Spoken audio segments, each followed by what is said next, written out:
شروع اللہ کا نام لے کر جو بڑا مہربان نہایت رحم والا ہے۔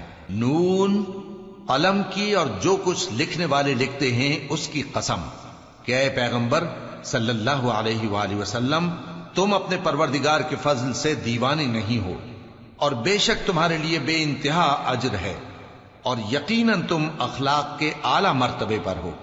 سو ان قریب تم بھی دیکھ لو گے اور یہ کافر بھی دیکھ لیں گے کہ تم میں سے کون دیوانہ ہے۔ تحقیق تمہارا پروردگار اس کو بھی خوب جانتا ہے جو اس کے رستے سے بھٹک گیا، اور ان کو بھی خوب جانتا ہے جو سیدھے رستے پر چل رہے ہیں۔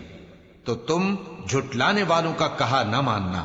یہ لوگ چاہتے ہیں کہ تم نرمی اختیار کرو تو یہ بھی نرم ہو جائیں، اور کسی ایسے شخص کے کہے میں نہ آ جانا جو بہت قسمیں کھانے والا ہے، ذلیل ہے، شرارت سے اشارے کرنے والا، لگائی بجھائی کرنے والا، مال دینے میں بڑا بخیل، حد سے بڑھا ہوا بدکار، سخت خو اور اس کے علاوہ بدذات ہے، اس سبب سے کہ مال اور بیٹے رکھتا ہے۔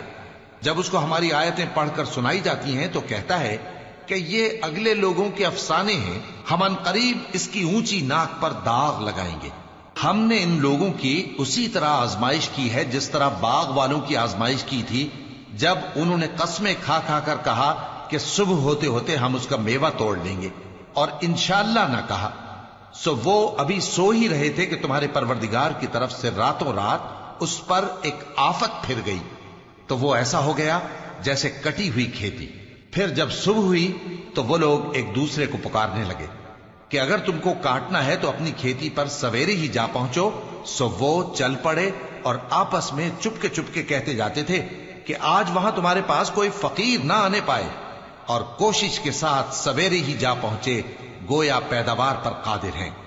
پھر جب انہوں نے باغ کو دیکھا تو ویران، کہنے لگے کہ ہم رستہ بھول گئے ہیں، نہیں بلکہ ہم بے نصیب ہو گئے۔ ایک جو ان میں سمجھدار تھا بولا، کیا میں نے تم سے نہیں کہا تھا کہ تم تسبیح کیوں نہیں کرتے؟ دوسرے کہنے لگے کہ ہمارا پروردگار پاک ہے، بے شک ہم ہی قصوروار تھے۔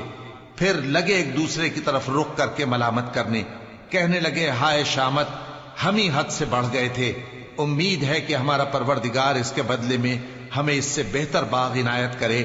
ہم اپنے پروردگار کی طرف رجوع کرتے ہیں، دیکھو عذاب یوں ہوتا ہے، اور آخرت کا عذاب سب سے بڑھ کر ہوگا، کاش یہ لوگ جانتے ہوتے۔ پرہیزگاروں کے لیے ان کے پروردگار کے ہاں نعمت کے باغ ہیں۔ کیا ہم فرما برداروں کو نافرمانوں کی طرح نعمتوں سے محروم کر دیں گے؟ تمہیں کیا ہو گیا ہے؟ کیسی تجویزیں کرتے ہو؟ کیا تمہارے پاس کوئی کتاب ہے جس میں یہ بات پڑھتے ہو کہ جو چیز تم پسند کرو گے وہ تم کو ضرور ملے گی؟ یا تم نے ہم سے قسمیں لے رکھی ہیں جو قیامت کے دن تک چلی جائیں گی کہ جو کچھ تم طے کر لو گے وہ تمہارا ہوگا؟ ان سے پوچھو کہ ان میں سے کون اس کا ذمہ لیتا ہے؟ کیا اس قول میں ان کے کچھ شریک ہیں؟ اگر یہ سچے ہیں تو اپنے شریکوں کو لے آئیں۔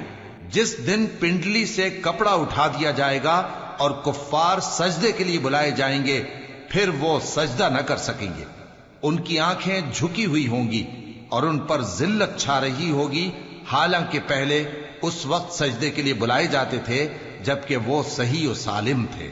سو مجھ کو اس کلام کے جھٹلانے والوں سے سمجھ لینے دو، ہم ان کو آہستہ آہستہ ایسے طریق سے پکڑیں گے کہ ان کو خبر بھی نہ ہوگی، اور میں ان کو مہلت دیے جاتا ہوں، میرا داؤں بڑا مضبوط ہے۔